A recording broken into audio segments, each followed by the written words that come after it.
amado ouvinte, um prazer recebê-lo aqui novamente no canal do meu pai, TST Cristo Vive, para a gente aprender um pouco mais sobre a Palavra de Deus, estudar um pouco a Bíblia, que tem nos ensinado tanto, tem nos instruído tanto na vida cristã.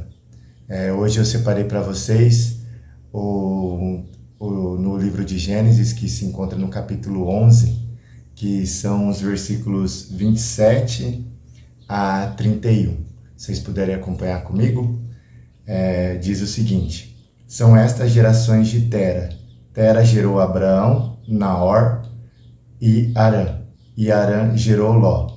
Harã morreu na terra de seu nascimento, em Ur dos Caldeus, estando Tera, seu pai, ainda vivo. Abraão e Naor tomaram para si mulheres. A mulher de Abraão se chamava Sarai. E a mulher de Naor era Milca, filha de Harã, que foi pai de Milca e de Isca. Sarai era estéril e não tinha filhos. Tera tomou Abraão seu filho, e Ló, filho de Arão, filho de seu filho, e Sarai sua nora, mulher de seu filho Abraão, e saiu com eles de Ur dos Caldeus para ir para a terra de Canaã.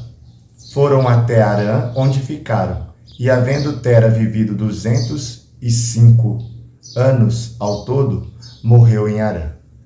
Vamos orar? Senhor nosso Deus, muito obrigado, Senhor, por mais essa porção da Tua Palavra, Senhor.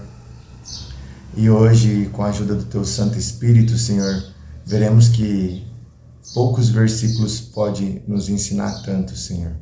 Conduz os nossos pensamentos e as nossas mentes a estar focado 100% na Tua Palavra. É no nome santo e precioso de Jesus que eu oro. Amém. Antes da gente começar a estudar esses versículos que eu separei hoje, é importante a gente ter uma introdução, principalmente o motivo de Moisés ter escrevido Gênesis. Moisés escreveu Gênesis durante a peregrinação no deserto. E bem ali no seu final, quando eles já estavam para enfrentar os cananeus ali e tentar conquistar a terra de Canaã. Então, o livro de Gênesis ele foi escrito para orientar a geração de Abraão, que tinha vivido 400 anos no Egito. Então lá eles esqueceram um pouco das suas tradições, do verdadeiro Deus que tinha passado de gerações para gerações, porque eles viveram em terras onde outros deuses eram adorados. Então o livro de Gênesis vem para orientar o povo judeu de como o mundo foi criado, como Deus fez o mundo em 7 dias e tá lembrando eles do verdadeiro Deus, que Deus tinha resgatado eles da mão do Egito e agora eles seriam instrumentos para fazer justiça contra aqueles povos que estavam na terra de Canaã. Então, por exemplo, lá no Egito eles aprenderam, os egípcios adoravam o Deus Sol. Então eles vão aprender em Gênesis que quem fez o Sol foi o próprio Deus. Então é importante a gente ter esse conhecimento de quem escreveu Gênesis, Moisés, em que período ele escreveu Gênesis sob a orientação de Deus para estar orientando bem o povo judeu. Com base nisso, eu gostaria de trazer um resumo, mais ou menos aqui, do que aconteceu do capítulo 1 de Gênesis até o 11, no qual a gente acabou de ler, tá bom? Então a gente começa lá com o princípio, fez Deus o céu e a terra, né? Com a criação do planeta Terra, a divisão das águas e do firmamento.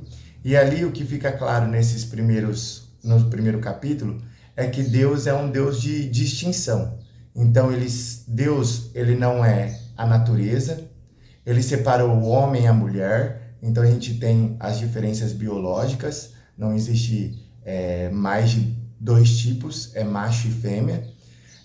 Ali a gente também tem a distinção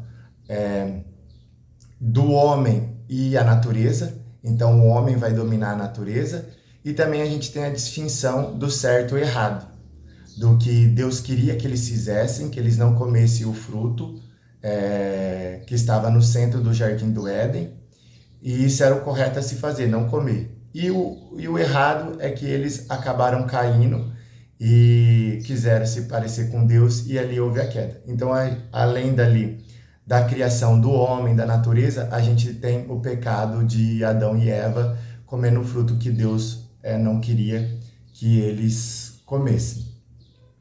No capítulo 3, a gente vai ter o versículo que é a base para a minha mensagem, a base desse estudo, que é Gênesis 3,15, que diz o seguinte: porém inimizade entre você e a mulher, entre a sua descendência e a descendência dela.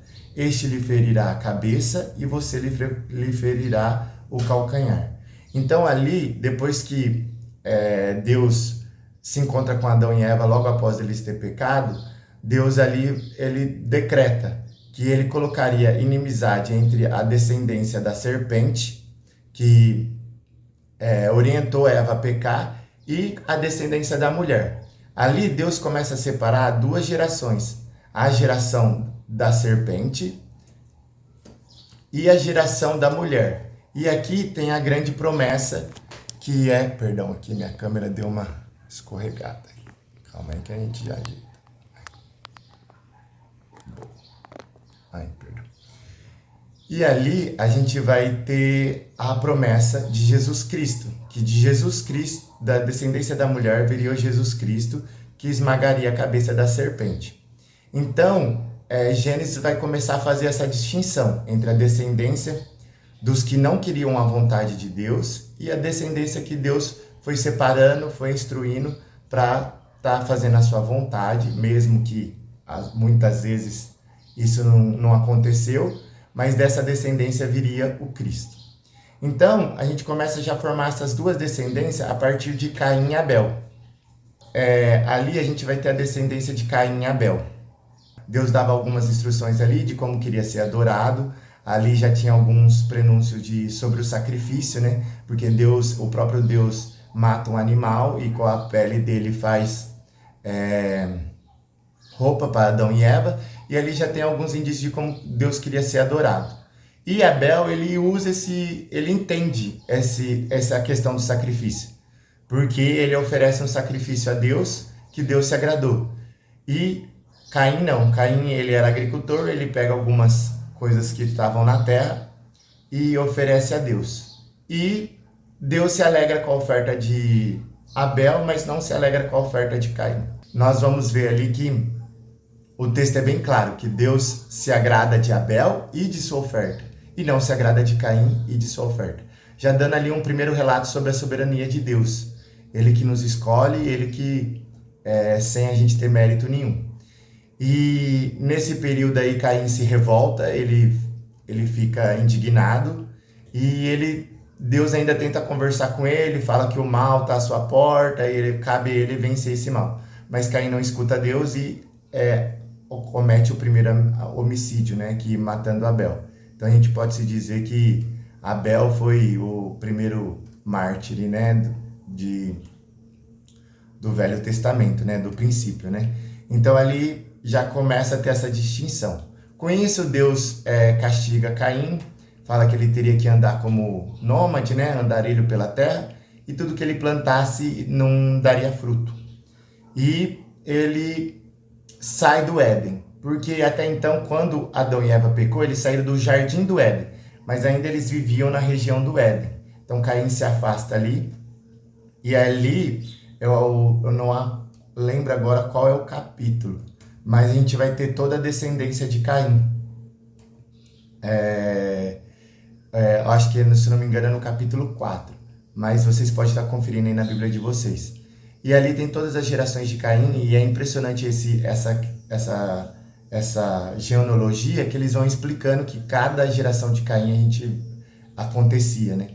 Então, a gente vê ali que pessoas começaram a dominar o ferro já naquela época, dominar a música, mas era um povo totalmente afastado de Deus, não seguia os princípios de Deus, e isso fica bem evidente em Lameque, que vem da geração de Caim. que ele mata um jovem porque tinha ferido. E aí ele meio que se dá uma sentença como se ele fosse Deus. Então ele fala assim, se Deus falou que seria amaldiçoado 7 vezes quem matasse Caim, então como eu sou da geração dele, não será 7 vezes, mas 70 vezes 7, né? E então ele ali, além dele cometer o mal, se orgulhar do mal, ele ainda dá uma declaração de como se ele fosse o próprio Deus, como se ele pudesse abençoar de certa forma a si próprio, né? E a gente vê que também em Lameque tinha bastante maldade, que ele que começa a ter a questão de poligamia, né? Que até Deus Deus fez um homem e uma mulher, e ali ele toma 2 mulheres para si, né? Então a gente vê ali que a geração de Caim segue totalmente corrompida, enquanto a geração de Abel faleceu, né? Deus deu outro filho que continuou a linhagem de Abel, que foi Sete, né? 7 anos. E ali, nessa geração, Deus passou mais normas de como deveria ser cultuado, e ali começaram a chamar Deus de Senhor. Então, assim, o resumo eu quero que vocês entendam. Tem a linha da serpente, passando por Caim e Lameque, e a linha que Deus tinha separado de Abel, que foi assassinado, e continua com Sete, tá bom? No capítulo 6, vai dizer que essa geração que veio de 7 anos, eles se perderam. Porque no começo do capítulo 6 vai falar, os filhos de Deus viram que as filhas dos homens eram bonitas. Então, assim, ali eles tinham todo o princípio do culto, tinha proximidade com Deus, mas quando eles se misturaram com a descendência ali de Caim, por causa que as mulheres eram bonitas, adivinha o que aconteceu? Eles acabaram se corrompendo, né? Por isso que, desde o princípio, Deus já orienta sobre o jugo desigual, né? Naturalmente, nesse meio do casamento, consequentemente, na maioria dos casos, o mal vai vencer, né? Você vai acabar se corrompendo, porque em nós só habita a maldade, né? Só a gente é pecador, e se nós não mantermos a comunhão com Cristo, a gente vai sucumbir. Imagina você tendo um cônjuge que não é cristão, né? Que não entende. Tem casos que Deus faz a obra e converte outra pessoa, mas a maioria dos casos geralmente o cristão acabar cedendo nessa força de braço aí. Então ali começa a misturar tudo de novo, por causa que eles se envolveram com as filhas. E ali a maldade começa a se multiplicar. E Deus fica triste por ter feito o ser humano. Então a gente começa a chegar na história de Noé, tá bom? Aqui quando fala Deus fica triste, não é um artifício que Moisés usa para demonstrar como Deus agiu em relação à maldade do povo. Não que Deus seja um ser humano como nós, que tenha tristeza. Quando Deus fala, Deus te abençoará, Deus estenderá a sua mão a seu favor, isso são formas de falar para que nós, como seres humanos, entendemos. Mas não que Deus tenha mão, tenha perna, tenha olhos. Deus é espiritual, né? Ele não tem esse corpo físico. Deixa eu só dar uma pausinha que chegou uma entrega aqui. Perdão, chegou uma entrega que eu tive que ir lá pegar. Aí eu vou continuar, porque senão eu perco o raciocínio, né? Então, Deus ficou triste ali por ter feito o homem, e ele decretou, eu vou dar um período de 120 anos para essa geração, porque daqui 120 anos eu vou mandar um dilúvio, destruirei toda a terra e acabarei com os seres humanos. Só que ele se compadece de Noé. E aí, de novo, a soberania de Deus. Ele poderia ter se compadecido de mais pessoas, mas ele se compadece só de Noé. O porquê nós não sabemos, mas é a soberania de Deus. Os planos deles não podem ser frustrados, e é assim que acontece.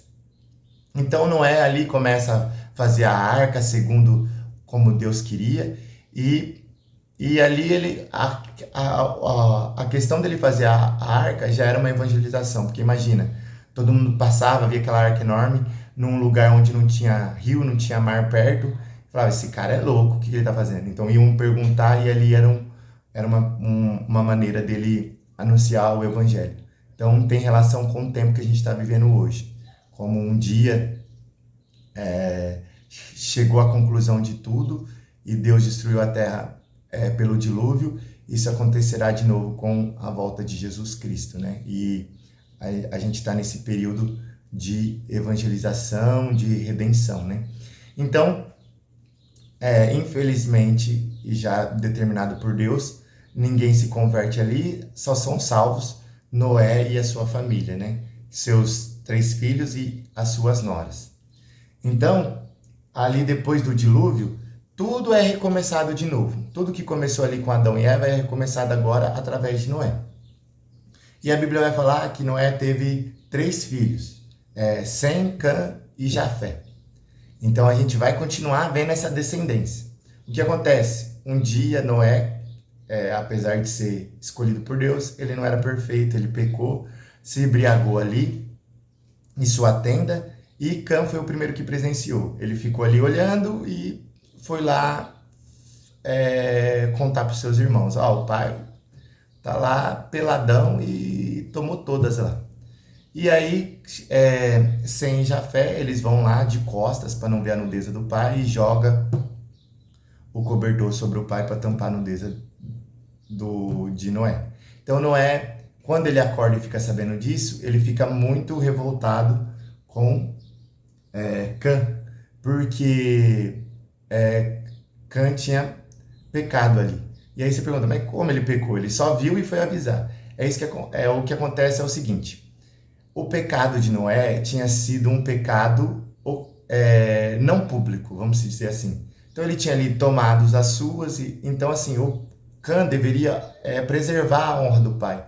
Então deveria ali não ter feito fofoca, ele mesmo poderia ter coberto ali a nudez do pai, ter deixado passar e ter resolvido com o pai, até orientado, pai, aconteceu isso, e seguido o barco, e Noé ia se fazer seu sacrifício e se justificar com Deus. Mas não, pelo jeito ele sai dali e vai fazer fofoca. Aquele, talvez até de forma, a gente conjectura, né? Aquele velho lá acabou de beber, tá se embriagando, olha lá o que ele tá fazendo. Então, assim, Noé amaldiçoa a geração de Cã. E aí continua a linha. Então, Cã vai continuar essa linha que veio lá desde a serpente de Caim e Lameque, através da geração de Cã. E a geração que Deus está separando é de Sem e Jafé. Depois que tem essa geração, Deus, com a mesma ordem de Adão e Eva, vão, se espalhem, se multipliquem e preenchem toda a terra. Da geração de Cã, tem Nimrod. Nimrod a Bíblia diz que ele foi um valente caçador, que é da geração de Cã. E ele chega ali num ponto bonito ali da terra e ele começa a desobedecer a Deus, porque era da geração de Cã, era da geração da serpente. E ele fala assim, não, esse negócio de se espalhar não vai dar certo, vamos fazer uma comunidade aqui, um clã, a gente faz uma torre bem alta, nós vamos ser conhecidos pelo mundo inteiro por essa torre e a gente vai ser poderoso. Então ali ele já começa a desobedecer a Deus, porque a ordem era se espalhar e ele quer concentrar tudo ali. Então é nesse período que Deus confunde as línguas, que é a famosa passagem da Torre de Babel, né? Então Deus vai ali, e é engraçado o texto, né, que eles querem fazer uma torre enorme para chegar aos céus, e o texto fala que Deus teve que se abaixar para ver e ir lá conferir, né? Então assim, mesmo o mais extraordinário para nós é insignificante para Deus, né? E ali Deus vai, confunde a língua e de repente ali eu imagino, né, começa a ficar gago, ninguém entender, ou passa o tijolo aí, não sei o que, tal coisa, ninguém mais consegue, Deus trava a língua deles, aquela obra não dá certo e eles voltam a se espalhar a se espalhar pela terra. Então essa é a descendência de Cã até Nimrod ali. E aí vai ter a descendência de Sem e de Jafé. Então, aí nós conseguimos chegar nesse capítulo que eu acabei de ler para vocês. Então, o começo do capítulo 11 é contando a história da Torre de Babel, e no 10 começa a geração de Sem, até chegar no ponto que eu li agora, que é a geração de Tera, tá? Então, vamos focar lá no texto. Então, como eu li no começo, estava escrito assim: são estas as gerações de Tera. Tera gerou Abraão, Naor e Harã. E Harã gerou Ló.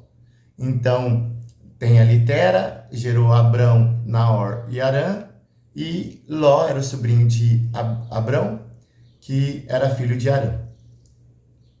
Que Ló vai ter sua importância no episódio lá de Sodoma e Gomorra, que eles se separam a terra lá e Ló escolhe Sodoma e Gomorra. Mas isso é uma história mais pra frente, vocês podem estar lendo.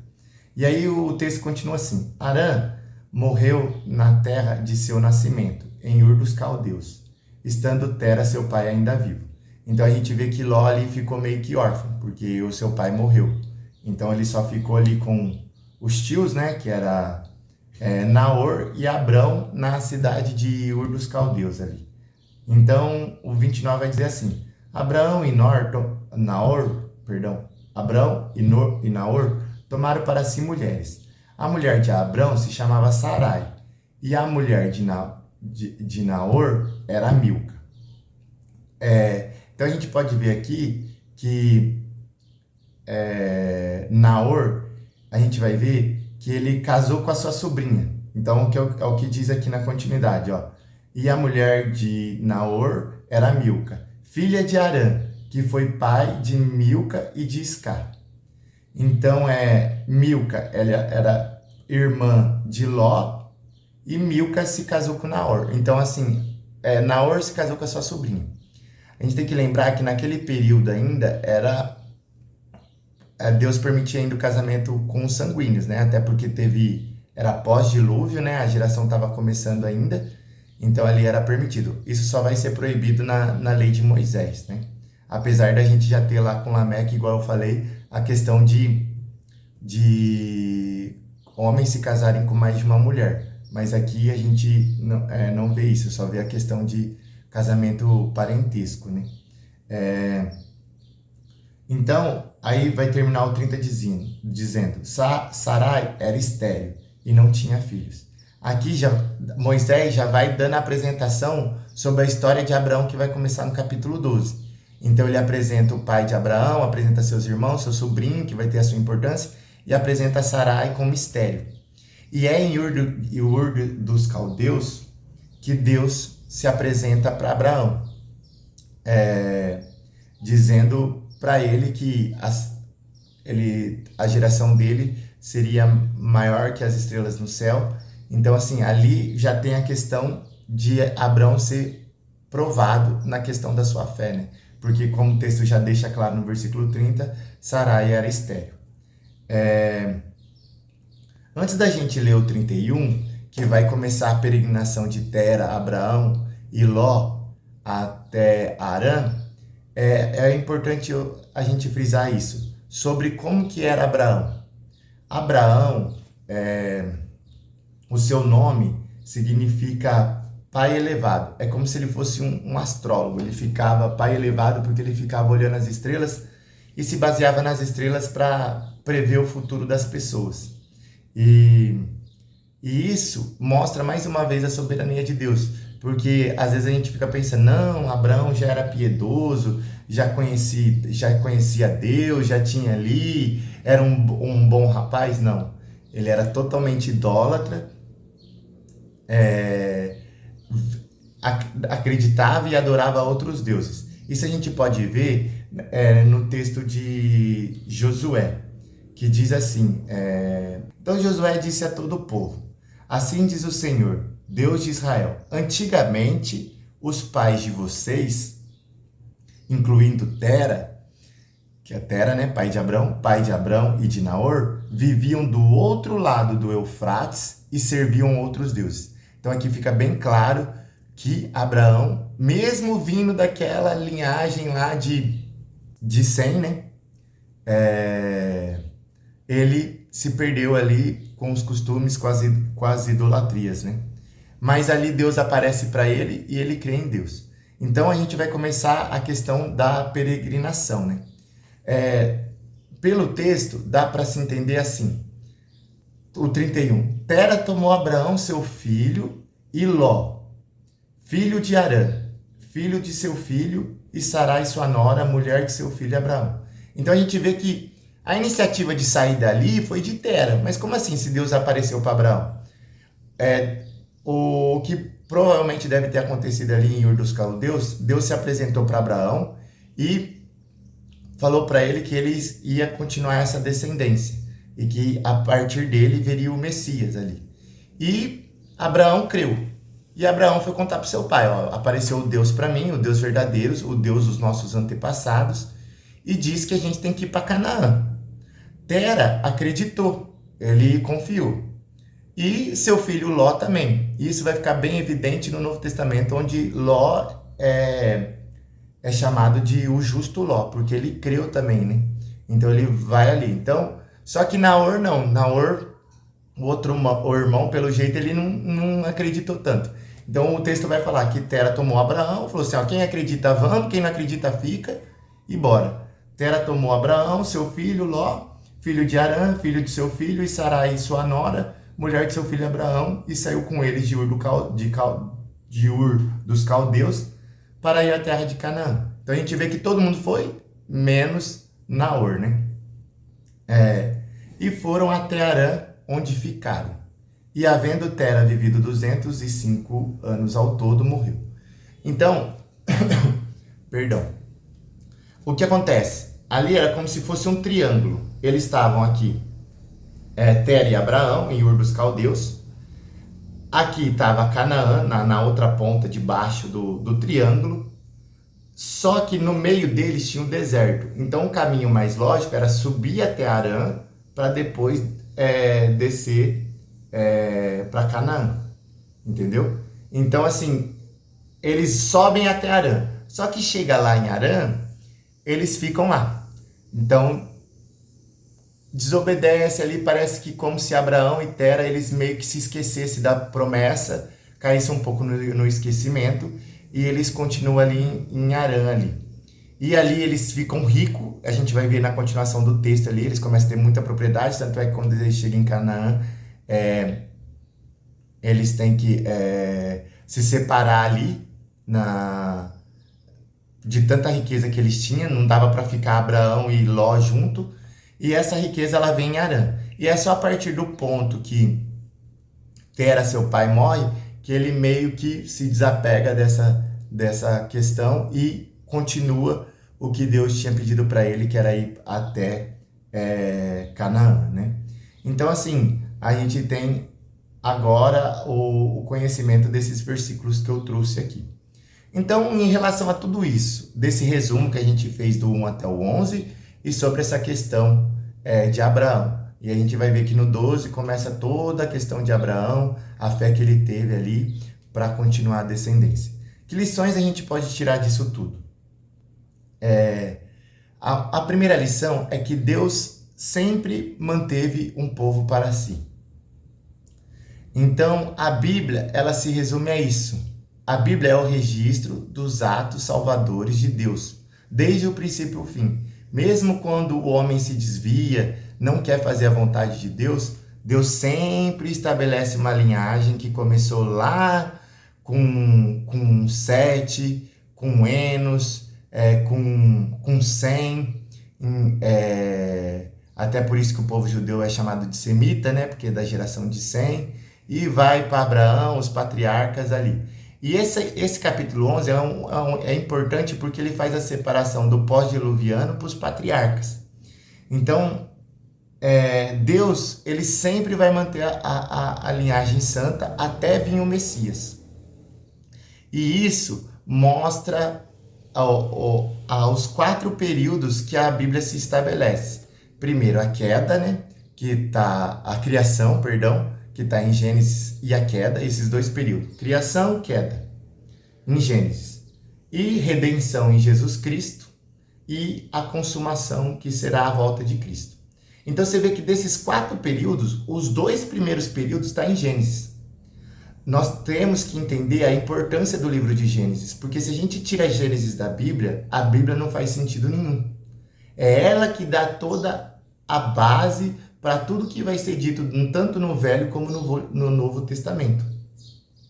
Então a gente está nesses 4 períodos. A gente tem esses 4 períodos na Bíblia: criação, queda, redenção e consumação.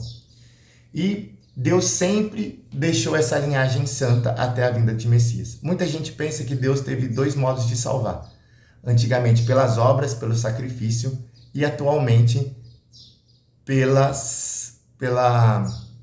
fé em Jesus Cristo. Na verdade, foi sempre pela fé em Jesus Cristo. Abraão foi salvo porque ele creu nas promessas de Deus e que dele viria o Messias. Então o pessoal do Velho Testamento, ele olhavam para o Cristo que ia vir. Nós olhamos para o Cristo que já veio. Mas o modo de salvar de Deus é o mesmo. Então essa é a primeira lição. Deus sempre manteve um povo para si. Ele sempre teve no controle do começo ao fim e sempre terá da geração humana. Os seus planos não podem ser frustrados. Então, por mais que o homem seja mau, seja caído em seus pecados, o pecado tenha contaminado, Deus tem inúmeros atos salvadores registrados na Bíblia. A segunda lição que a gente pode tirar também é sobre a soberania de Deus. E como que pela graça Deus nos escolhe. Não teve mérito nenhum na minha conversão. Deus não olhou para o Osiel e falou: um menino bonzinho, não sei o quê, nasceu em berço cristão, eu vou salvar ele. Não, Deus já tinha me escolhido antes de Gênesis 1. Então Deus já sabia do começo ao fim que eu nasceria, quem seria meu pai, quem seria minha mãe. Eu não tenho filho ainda, mas Deus já sabe quem vai ser. Então, tudo já está escrito e determinado por Deus. A soberania de Deus, ela é descrita claramente por toda a Bíblia. Nesses pequenos capítulos a gente já vê toda a soberania de Deus. E um exemplo é porque Deus só se revelou a Abraão. Poderia ter se revelado a mais pessoas ali. Abraão era idólatra, tinha tantas pessoas idólatras ali que tinham se corrompido, tinham feito casamentos com pessoas que não tinham conhecimento de Deus, mas ele escolhe só Abraão. O porquê ele escolheu só Abraão, eu não sei te falar, mas foi a vontade dele, a perfeita e agradável, para que viesse o Messias.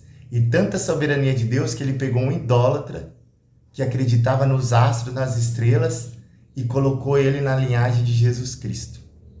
Isso a gente vê a soberania de Deus. Ele escolhe quem ele quer, ele não precisa dar explicação para ninguém, e ele é soberano sobre todas as coisas. Então essa é a terceira lição que a gente pode... A segunda lição é sobre a soberania de Deus. E sempre lembrando que a gente não tem mérito nenhum na nossa conversão. Terceira lição que a gente pode deixar. Baseado nisso, que nós não temos mérito nenhum na nossa conversão, que a nossa conversão desde o início é por Deus, Ele que nos chama de forma irresistível,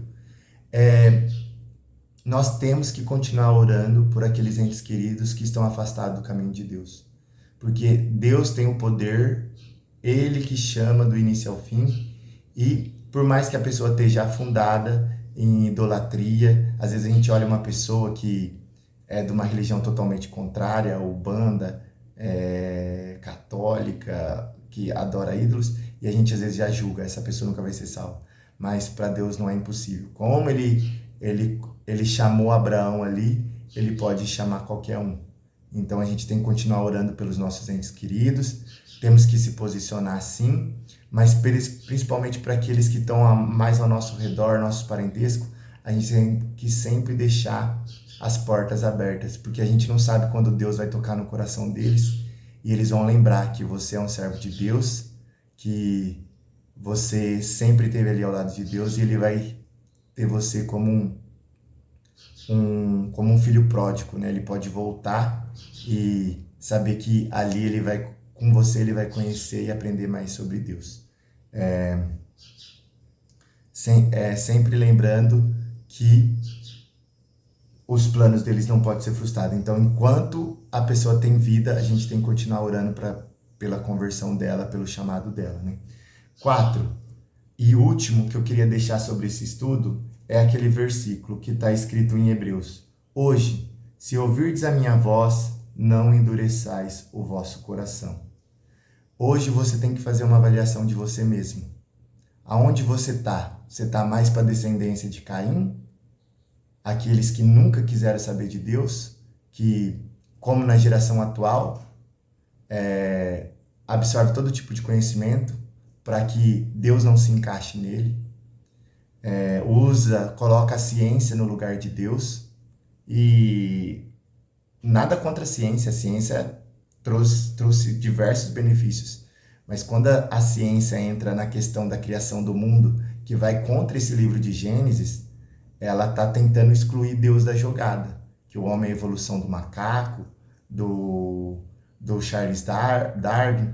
Então, ali a ciência começa a confrontar Deus. Mas a questão de descobrir novos medicamentos, a ciência é boa. Então, assim, hoje a sociedade está desse jeito, colocando a ciência no lugar de Deus para excluir Deus da jogada e viver de acordo com os seus princípios. Então, cabe a nós fazer a nossa avaliação. Eu estou mais para a descendência de Caim ou estou para a descendência de Sem, de Eber, de Abraão? Então, essa é a pergunta que a gente tem que se fazer. E sempre lembrar que Jesus Cristo já foi prometido em Gênesis 3,15. E a gente vê o quanto Deus fez por nos salvar. Nós não podemos perder essa oportunidade. Nós não podemos perder esse período de redenção. Então, para você que às vezes se olha e fala assim, mas eu não vejo sentido na minha vida, há total sentido. Deus está no controle de tudo. A gente está no período da redenção.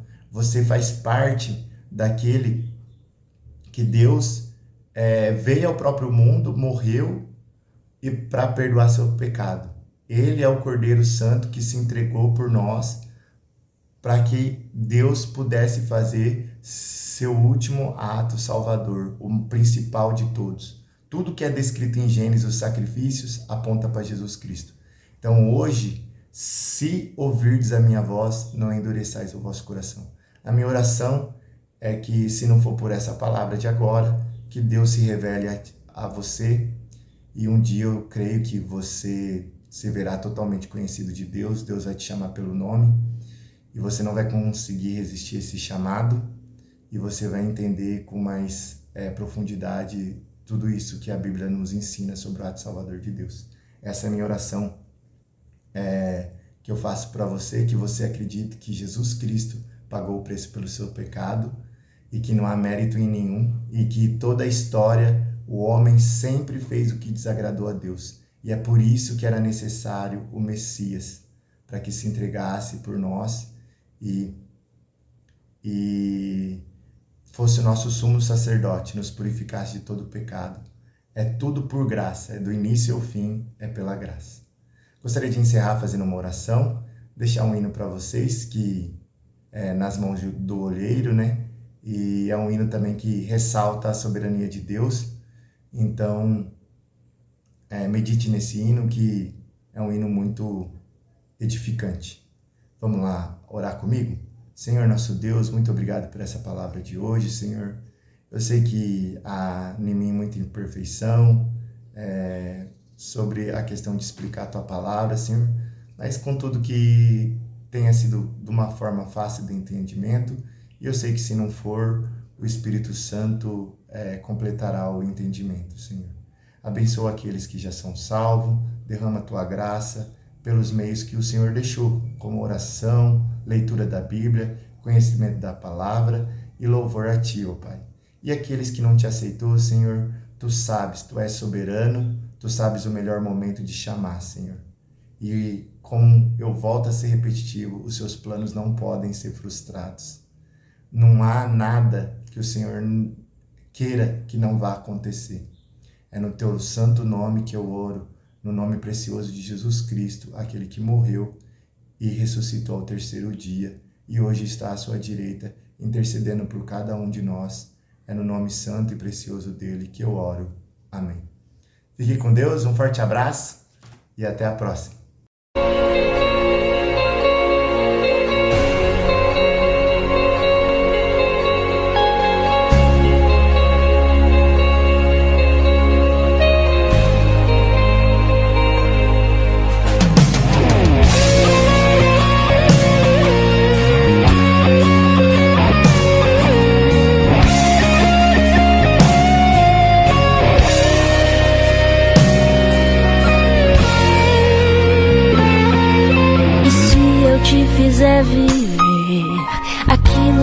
você cantou, se a resposta for um não para o sim que você tanto esperou, e se eu prosperar quem em ruínas te deixou, e abençoar quem sem motivos te desprezou, qual será a sua reação? E se eu sondar esse teu coração, será que você canta e me adora, ou desiste e chora? Quem você é diante dessa situação? É que eu te ouvi cantar pra mim, dizendo assim: quebra minha vida, Ele faça de novo. Eu quero ser, eu quero ser, Senhor, um vaso novo. Você pode até quebrar, mas tem que ser nas mãos do oleiro. E eu sou esse oleiro que é fiel, justo e verdadeiro. E você é apenas parte. Eu estou te moldando para ser cheio e usado. Porque eu abato e exalto quem eu quero, mas só faço conhecer meu coração, aquele filho amado e sincero que entende que eu não preciso de ninguém pra concordar ou discordar de mim. Eu sou Deus e sempre sei agir.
Preciso de ninguém pra concordar ou discordar de mim. Eu sou Deus e sempre sei agir.